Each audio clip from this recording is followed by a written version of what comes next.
सर्वांचं सरळ गीतेच्या चौथ्या अभ्यास वर्गात इंटरवल नंतर परत एकदा स्वागत. आपण बघू शकतो स्क्रीन.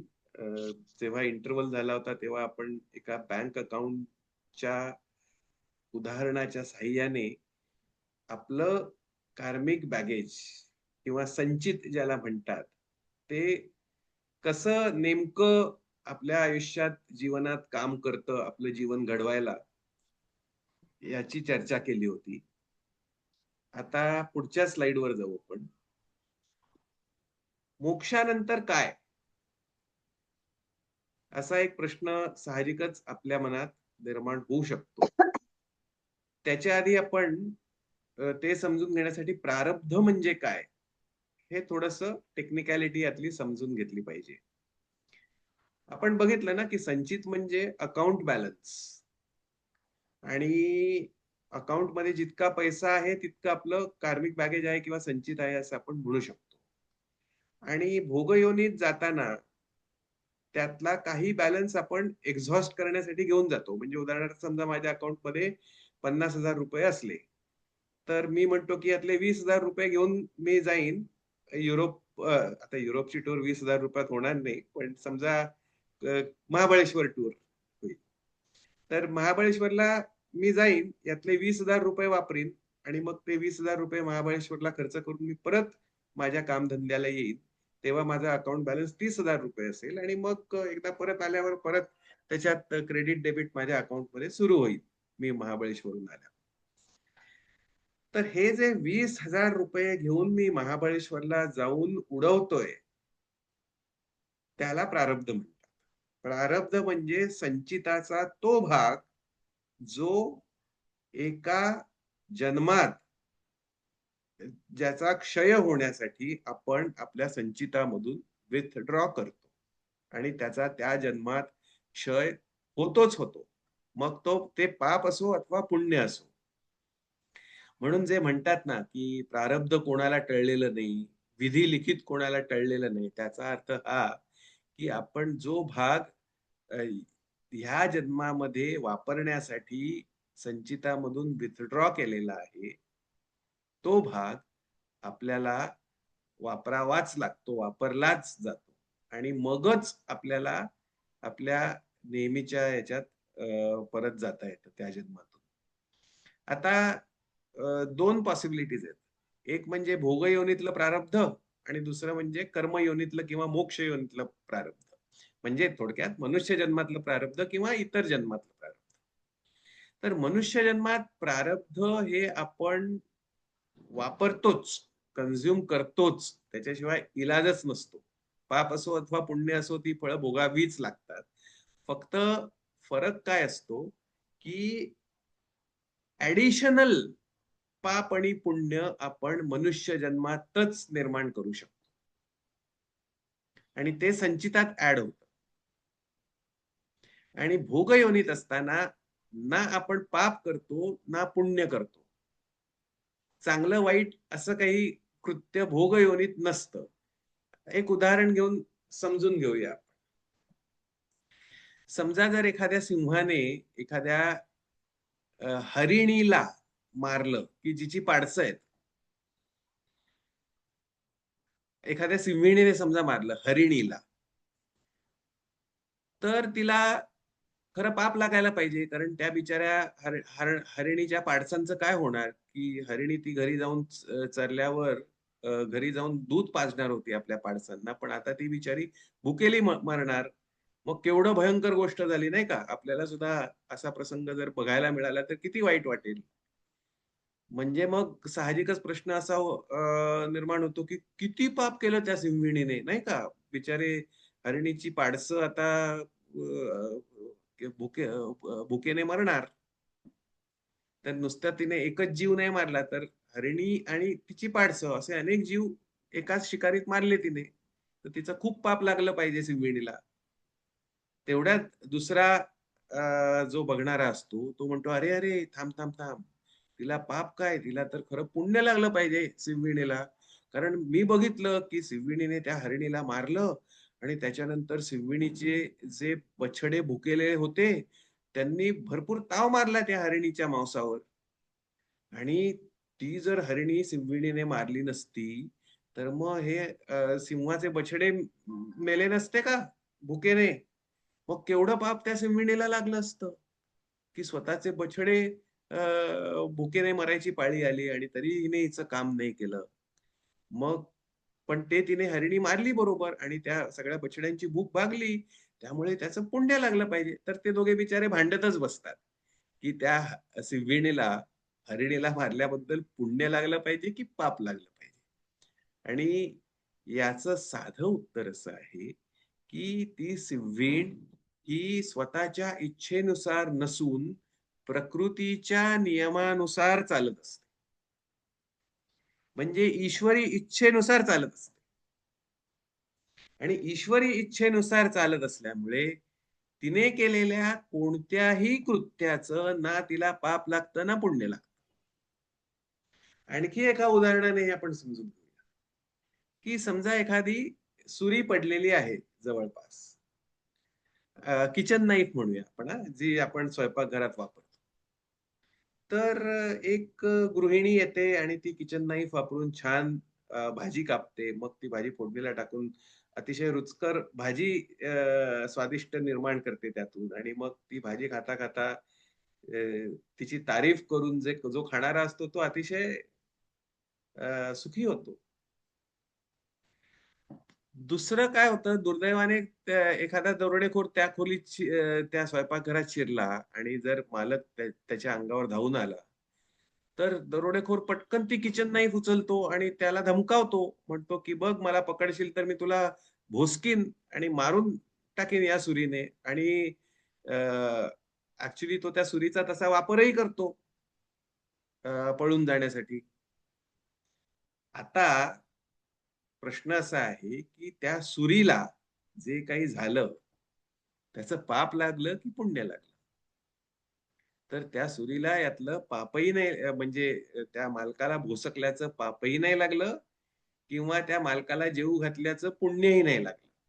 याचं कारण दोन्ही केसेसमध्ये मालकाला जेवू घालताना पण सुरी स्वतःच्या तंत्राने चालत नव्हती आणि मालकाला भोसकताना सुद्धा सुरी स्वतःच्या तंत्राने चालत नव्हती. ती फक्त वापरणाऱ्याच्या हातातलं हत्यार बनून राहिली आणि वापरणाऱ्याच्या मर्जीनुसार त्या हत्याराचा चांगल्या किंवा वाईट गोष्टीसाठी वापर केला गेला आणि त्याचं ना पाप त्या सुरीला लागलं ना पुण्य लागलं.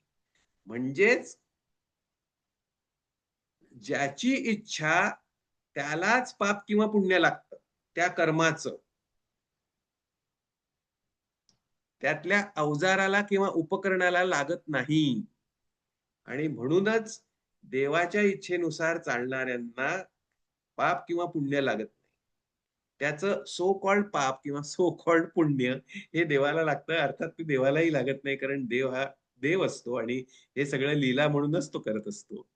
तर देवाला काही पाप किंवा पुण्य दोन्ही लागत नाही. तो त्यापासून मुक्त आहे. पण महत्वाचा मुद्दा असा, की तो ज्याचा उपयोग करतो किंवा ज्या माध्यमाकरवी ते करून घेतो त्यालाही ते पाप किंवा पुण्य लागत नाही. पण मनुष्य जन्मात मात्र देवाने ही इच्छाशक्ती, हे स्वातंत्र्य मनुष्याला दिलेलं आहे. त्यामुळे मनुष्य जी कृती करतो, ती समजून उमजूनच त्याने करावी अशी देवाची अपेक्षा असते आणि त्यामुळे त्याचं चांगलं किंवा वाईट फळ हे देव त्या मनुष्याला देतोच देतो.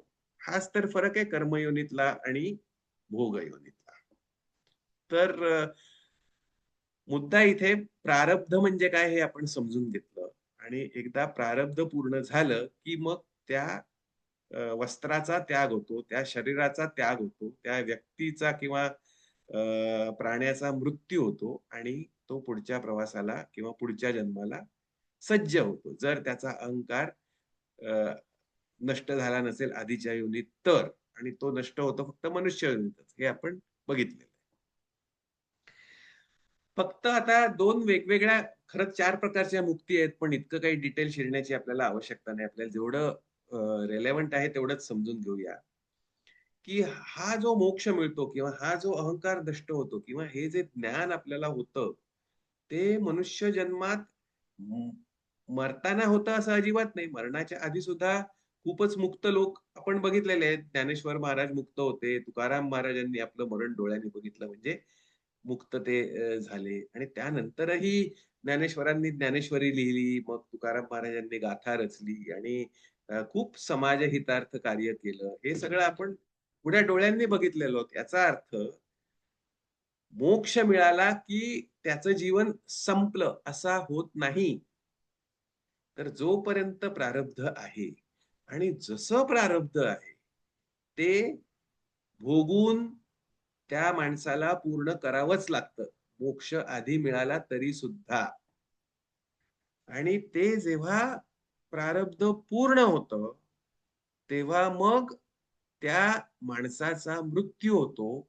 पण मोक्ष मिळाला असल्यामुळे त्या माणसाचा परत मनुष्य योनीत काय किंवा इतर कुठच्याही योनीत काय कधीच पुनर्जन्म होत नाही. म्हणजे आता याचं एक उदाहरण आपण बाणाच्या ह्याने समजू. एकदा बाण सुटला धनुष्यातून, की मग जोपर्यंत त्याच्यात ते मोमेंटम आहे, तोपर्यंत तो बाण पुढे-पुढेच जात राहतो आणि ते मोमेंटम संपलं, की तो अलगद जमिनीवर पडतो.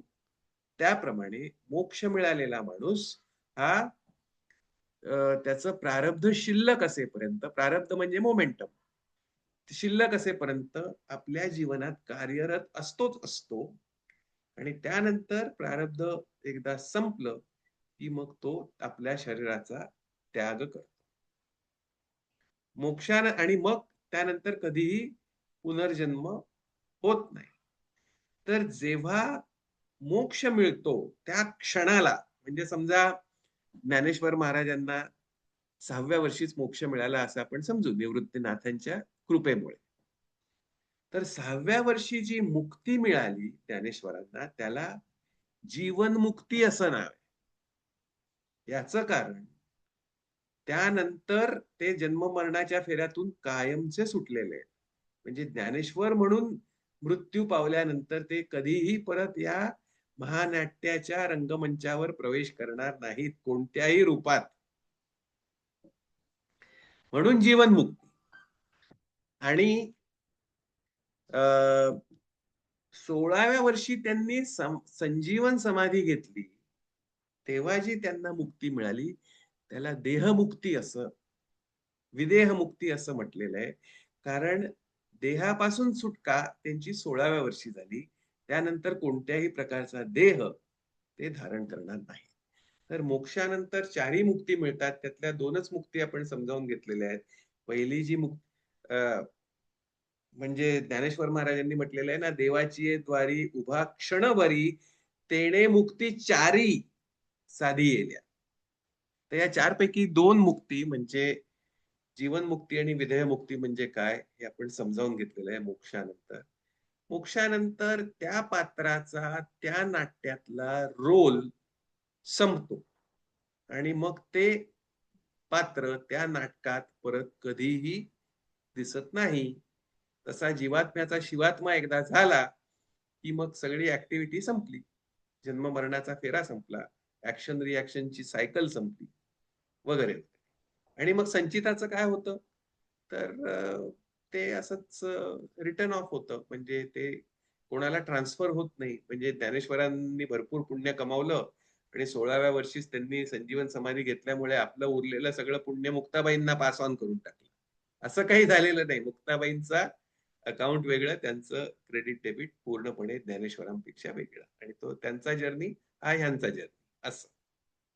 आणि गंमत अशी की अहंकार गळून पडलेल्या लोक म्हणजे हे जे जीवनमुक्त किंवा विधेयमुक्त जीवनमुक्त लोक असतात ते ओळखूही येत नाही तो ज्यांचा अहंकार गळून पडलाय तो. कारण ते नेहमीप्रमाणेच आपल्या प्रारब्धानुसार कार्यरत असतात. म्हणजे जसे इतर लोक काम करताना आपल्याला दिसतात त्यांचं त्यांचं, तसं जीवनमुक्तही त्यांचं त्यांचं कामच करत असतात.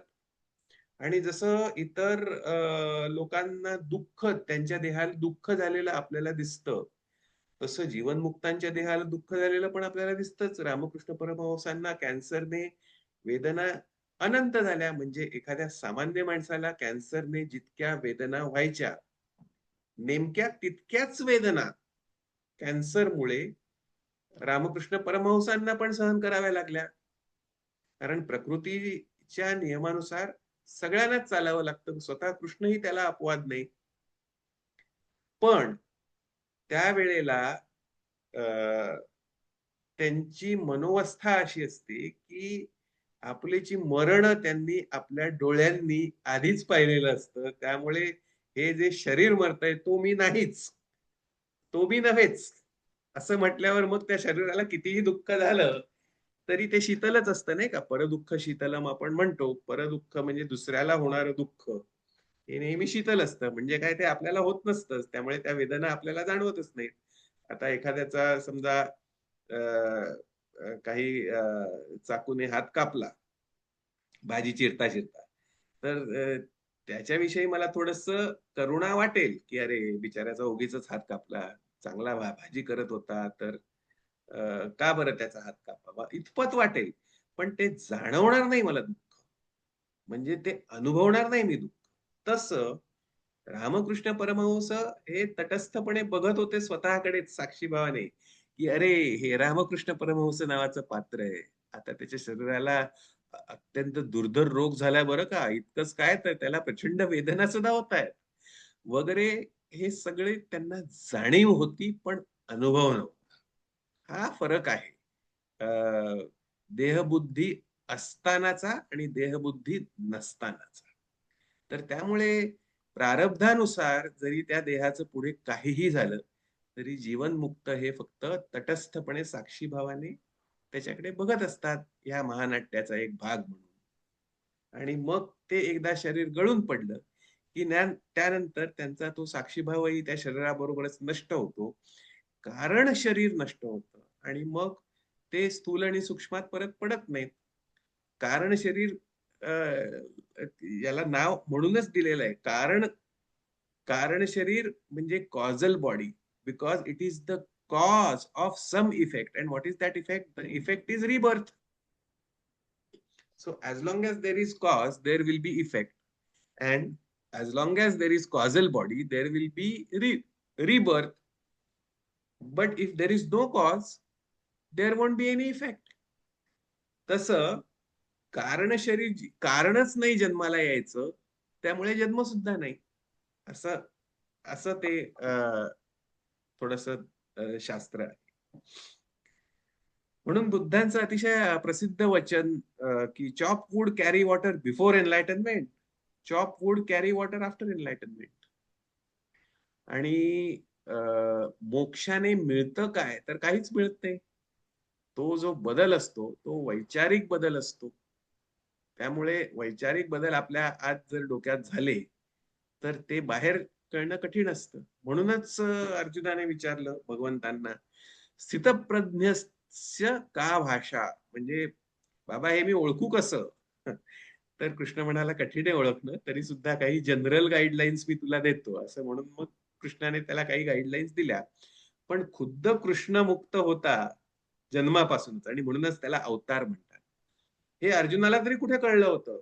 जेव्हा त्याने आपलं विराट स्वरूप 11व्या अध्यायात अर्जुनाला दाखवलं, तेव्हा अर्जुन अतिशय सद्गदित झाला. तो म्हणाला, "अरे बाबा, तू हा आहेस हे मला माहितीच नाही आणि म्हणून मी तुला कसंही वागवलं. मी तुला मित्राप्रमाणे वागवलं. मी तुला चुलत भावाप्रमाणे आतेभावाप्रमाणे वागवलं आणि किती चूक केली मी. कारण मी अ, तू म्हणजे तू मला जेवायला वाढलेलं आहेस स्वतःच्या हाताने किंवा तुझ्या समोरून द्यूताच्या खेळात हारायला लागल्यावर तो डाव उधळून निघून मी उर्मटपणे निघून गेलेलो आहे. अनेक वेळा मी तुला अरे-तुरे केलेलं आहे. अनेक वेळा मी तुला कमी जास्त बोललोही असेन आणि हे सगळं करताना मला यत्किंचितही कल्पना नाही की तू कोण आहेस. तर मला तू अ, अनेक वार क्षमा कर. मी तुझी किती क्षमा मागू तेवढी थोडीच आहे. पण आता मला कळलंय की तू कोण आहेस. आणि म्हणूनच मी तुला हजारो वेळा इथे परत-परत साष्टांग पद्धतीने वंदन करतो आणि तरी सुद्धा मला खूप गिल्टी वाटतंय. असं सगळं ते त्यांचं संभाषण 11व्या अध्यायात झालं.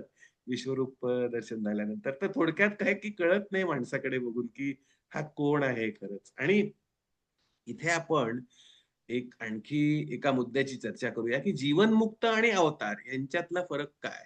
तर जीवनमुक्त हा जीव असतो. जीव म्हणजे कोण? द वन हू असेंड्स, म्हणजे जो इव्हॉल्व होतो. ज्याचा सुरुवातीला अहंकार असतो आणि मग तो एखाद्या मनुष्य जन्मात नष्ट होतो. आणि अवतार काय? अवतार is the one who descends, की ज्याला अहंकाराचा कधीही स्पर्शही झालेला नसतो त्या जीवनात. तो मुळातच मुक्त असतो.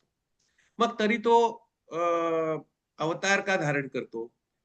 यदा यदा हि धर्मस्य ग्लानिर्भवति भारत अभ्युत्थानमधर्मस्य तदात्मानं सृजाम्यहम् परित्राणाय साधूनां विनाशाय च दुष्कृतां धर्म संस्थापनार्थाय संभवामी युगे युगे.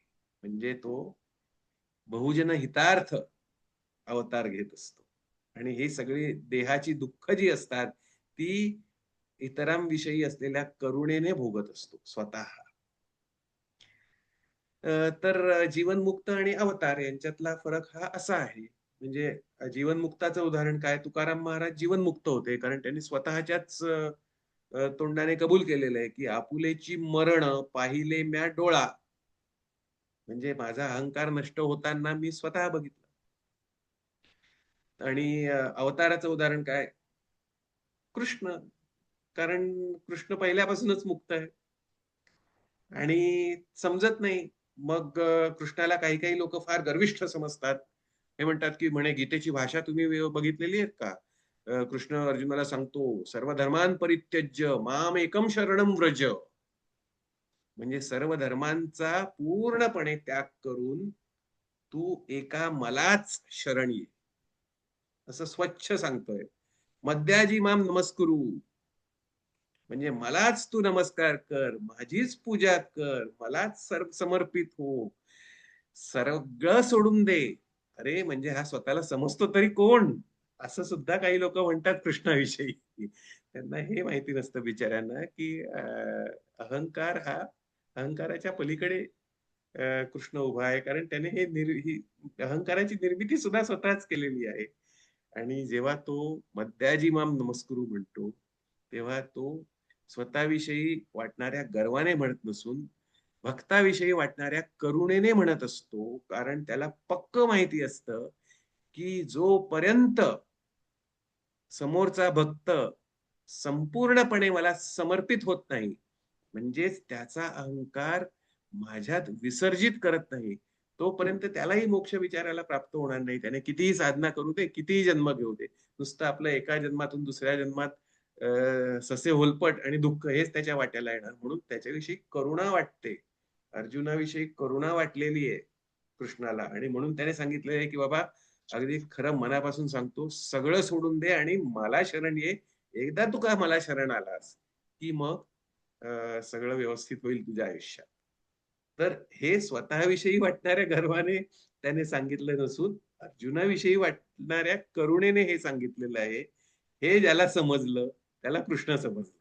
नाहीतर मग तुम्ही त्याला म्हणा गर्विष्ठ, रणछोडदास किंवा जे काही वाटेल ते. तर आता आपण परत थोडंसं होमवर्ककडे येऊया. आपल्याला होमवर्क करायचंच आहे, सातत्याने करायचं आहे, रोज करायचं आहे. सगळे गीता वर्ग चालू असताना 3 महिने करायचं आहे आणि त्याच्यानंतरही कायमचं करायचं आहे. आणि 3 प्रकारचं होमवर्क आहे, जे तुमच्या दैनंदिन किंवा दिनचर्येत समाविष्ट झालं पाहिजे. ते म्हणजे 3 अफर्मेशन्स तुम्ही म्हटली पाहिजेत. गीतामृतम ब्लॉग जो मी तुम्हाला पाठवतोय रोज, तो वाचला पाहिजे. हे मी माझ्या गर्वाने पाठवत नाहीये, की मी गीतामृतम लिहिलंय, कसं तुम्ही वाचत नाही? म्हणून नाही, तर तुमच्या ज्ञानात वृद्धी व्हावी आणि तुम्हाला अपेक्षित फल मिळावं. म्हणून हे मी तुम्हाला गीतामृतम ब्लॉग वाचण्याचा आग्रह करतोय आणि तिसरं म्हणजे हे महानाट्य आहे. म्हणून आपल्या आयुष्याकडे तुम्ही बघावं. आपण त्यातलं एक पात्र वठवतो आहोत एखाद्या नाटकात काम केल्यासारखं. या दृष्टिकोनातून तुम्ही आयुष्याकडे बघायला सुरुवात करावी. आपण इतरांना आपल्या शरीरातून ऑब्झर्व्ह करतच असतो. पण आपण आपल्याला ऑब्झर्व्ह करत नाही. त्यामुळे होतं काय, की दुसऱ्याच्या डोळ्यातलं कुसळ आपल्याला दिसत असतं. पण स्वतःच्या डोळ्यातलं मुसळ आपल्याला दिसत नाही. तर स्वतःच्या डोळ्यातलं कुसळही आपल्याला दिसलं पाहिजे, तेव्हाच आपला अहंकार नष्ट होईल आणि तेव्हाच आपल्याला मोक्ष प्राप्त होईल. आणि ते कुसळ दिसण्यासाठी आपण आपल्या शरीराच्या बाहेर आलं पाहिजे. म्हणून मूव्ही मेडिटेशन करायचं. आता ही 3 अफर्मेशन्स कोणती? तर पहिलं म्हणजे ती 3 मराठीत अफर्मेशन्स मी लिहून दिलेली आहेत सरळ गीतेच्या WhatsApp ग्रुपवर. तर ती अगदी मनोभावे, भक्तिभावाने समर्पित होऊन नित्यनेमाने किमान 7 वेळा आणि जास्तीत जास्त कितीही वेळा करावीत. आणि जेव्हा आपण साधना करणार आहोत, आपल्या बाजूने जोर लावणार आहोत, आपल्या बाजूने प्रयत्नाची पराकाष्ठा करणार आहोत, तेव्हाच तो प्रसन्न होणार आहे. कारण आपल्याला माहिती आहे, की action plus reaction is equal to result आणि जे आपल्या हातात असतं ती ॲक्शन आपण करतो आणि त्याच्यावरची रिएक्शन हा कृष्ण करतो. म्हणजे थोडक्यात तो तुम्हाला प्रसाद देतो आणि त्यातून मग मोक्ष हा आपल्याला रिझल्ट मिळतो. पण आपण जसं रिएक्शन ही ॲक्शन केल्याशिवाय होऊ शकत नाही. त्याप्रमाणे त्याचा प्रसाद जर मिळायचा असेल, तर आपल्याकडून साधना केली गेली पाहिजे. त्याच्याशिवाय तो प्रसादही मिळत नाही आणि आपल्याला मोक्षही मिळत नाही. म्हणजे एखादा बॉल जर आपल्याला कॅच करायचा असेल, तर तो आधी आपल्याला उडवायची ॲक्शन करावी लागते. तेव्हा मग ग्रॅव्हिटेशनल पुलची रिएक्शन होते आणि आपल्याला कॅच पूर्ण करण्याचा रिझल्ट मिळतो, नाही का? त्यामुळे मी परत एकदा तुम्हाला खूप विनंती करेन, की तुम्ही होमवर्ककडे दुर्लक्ष करू नका. अशा तऱ्हेने आजचं जे प्रेझेंटेशन करायचं होतं ते माझं संपलेलं आहे. आता आपण प्रश्नोत्तरांना किंवा चर्चेला सुरुवात करू. आपल्याला अजून 10 मिनिटं आहेत. त्या 10 मिनिटात प्रत्येकाला संधी मिळेल प्रश्नोत्तरं विचारायची अशी मी आशा करतो. जर काही प्रश्न अनुत्तरित राहिले, तर अभ्यास वर्गानंतर सुद्धा मला निःशंकपणे खुशाल विचारू शकता. आता आपण प्रश्न किंवा चर्चेला सुरुवात करूया. मी थांबतो. मला जरा पुन्हा एकदा प्राणमय कोश म्हणजे काय सांगू शकशील का? जरा मला अ, गोंधळ झाला माझ्या मनात. हे हं, एक मला विचारायचं होतं. बरं. आणि दुसरं असं हवं होतं, की मागच्या वेळेला तू जे सांगितलं होतंस, की परमेश्वराला जीवन अनुभवायचं आहे. म्हणजे मला जे कळलं ते मी सांगते. जीवन अनुभवायचं आहे म्हणून तो अ, विविध जीवांची निर्मिती त्याने केली. तर मला असं मनात आलं, की मग असे जे अ, काही लोकं असतात, की ज्यांना काहीच समजत नाही किंवा अपंग असतात किंवा तर त्यांची निर्मिती कशासाठी केली असेल? किंवा इतर जे जीव आहेत म्हणजे हे जे आता भोग युनिटले असतील किंवा असं, तर त्यातनं ईश्वराला काय अनुभवायचं असेल? असं मला 2 प्रश्न. हां, पहिलं म्हणजे प्राणमय कोश म्हणजे काय?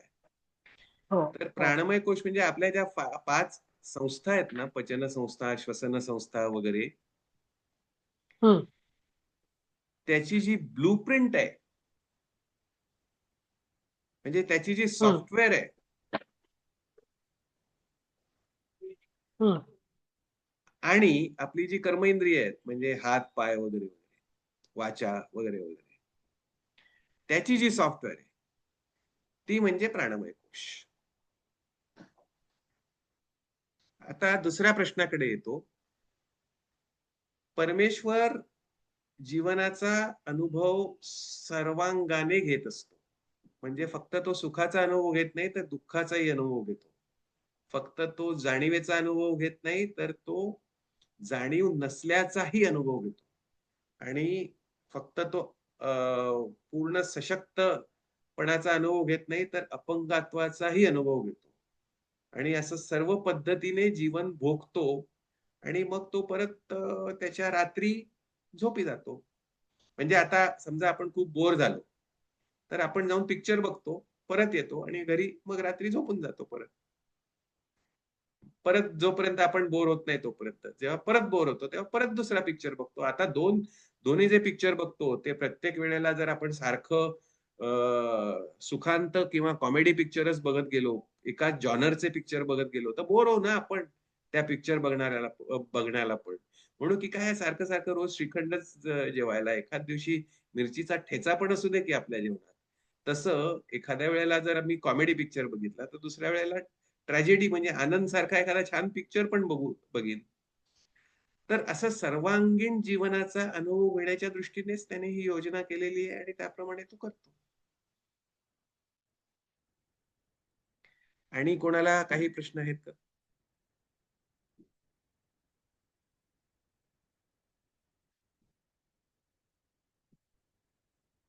काही कोणाला चर्चा करायची आहे का? की अमुक एक अ, संकल्पना आवडली किंवा नाही विशेष आवडली किंवा काही फीडबॅक द्यायचा असेल, तर आत्ता आपल्याकडे वेळ आहे.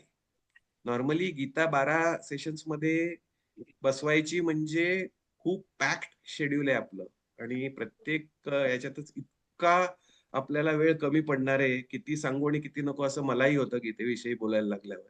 त्यामुळे तुम्हाला बोलायची संधी एकूणच कमी मिळणार आहे. ती आत्ता मिळतेय, तर त्याचा उपयोग करून घ्या. मी बोलू आणि का एक मी नाही दुसऱ्याकडून बोलू देत विचारून नाही नाही घ्यायचं. बोला बोला तुम्ही बोला. मी माझे हां, 2 काकू झाले तुम्ही मी आता विचारा. आता बोलत आहे. अर्चनाने एक विचारलं. आता तुम्ही हा विचारा. मला सांगायचं होतं ते ब्लॉग आहेत ना इंग्लिशमध्ये तर ते खूप उच्च लेवलचं मला वाटतं ते कळायला जास्त अवघड जाते तर मराठीतनं त्याचं ट्रान्सलेशन कुणीकडनं करून देता येईल का? फारच अवघड हो, जाते आणि ट्रान्सलेट दुसरं बोलायचंय हा हां, आणि दुसरं सांगते एकदम की ते 3 वाक्य आहेत त्याच्यात आपल्या कुठलाही प्रश्न आपला सॉल्व्ह होतो व्यवहारातला हां. हे मला नमूद मुद्दाम करायचंय हा हो, हो. छान, छान. तिनाचा थँक नीट यू. विचार केला की कुठलाही प्रश्न समोर येतो त्यामुळे तुम्हाला फार फायदा झालाय हा वाह! वाह! फारच छान. हां. ते मराठी करण्याचं म्हणजे खूप ट्रान्सलेटर सॉफ्टवेअर्स आहेत.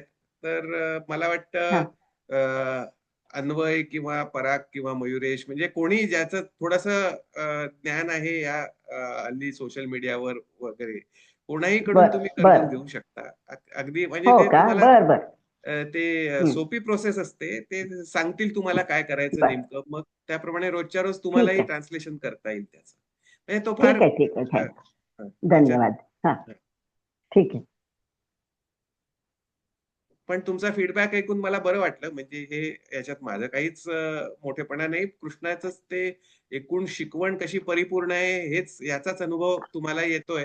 हे ऐकून बरं वाटलं. हो हो पण नाही ती गीतेमधली एवढी मोठी आहे तुम्ही ती 3 वाक्यामध्ये आम्हाला कॅप्सूल करून दिली आहेत ना हो, हो. त्यामुळे फायदा होतोय हां, हां. कृष्णाचं ते असलं तरी तुम्ही कॅप्सूल करायला माध्यम आहात ना हो, त्यामुळे हो. त्याचा फायदा होतोय हो, आता नक्कीच मी माध्यम म्हणून वापरला जातोय हे माझं भाग्य आहे. बाकी काही नाही. हो खरं कारण त्याने म्हटलेलं आहे ना, की हा जो हा माझा संदेश हो इतरांपर्यंत पोहोचवील किंवा पोहोचवण्याचा प्रयत्न करेल, हो त्याच्यापेक्षा हो प्रिय हो मला कोणीच नाही. कोणीच नाही हे खरं त्यांनी स्वतः अर्जुनाला खरं गीतेत सांगितलेलंच आहे. आणि त्याच वेळेला खरं असंही सांगितलेलं आहे, की अपात्री दान देऊ नका, की ज्यांची तयारी नाही तो ऐकण्याची अजूनपर्यंत. हो हो अशांना उगीचच जबरदस्तीने देऊ पण नका असं सांगितलेलं आहे. पण जर हम्म असे तयारी असणारे भेटले आणि त्यांच्यापर्यंत जर तुम्ही हा माझा संदेश पोहोचवला, तर त्यापेक्षा म्हणजे मग तुमच्यापेक्षा प्रिय मला कोणीच नाही. हे आश्वासन त्याने दिलं हम्म म्हटल्यावर मी अगदी कंबरच कसली. म्हटलं आता ज कृष्णाच्या गुड बुक्स मध्ये जायचं नाही तर कोणाच्या गुड बुक्स मध्ये जायचं असं.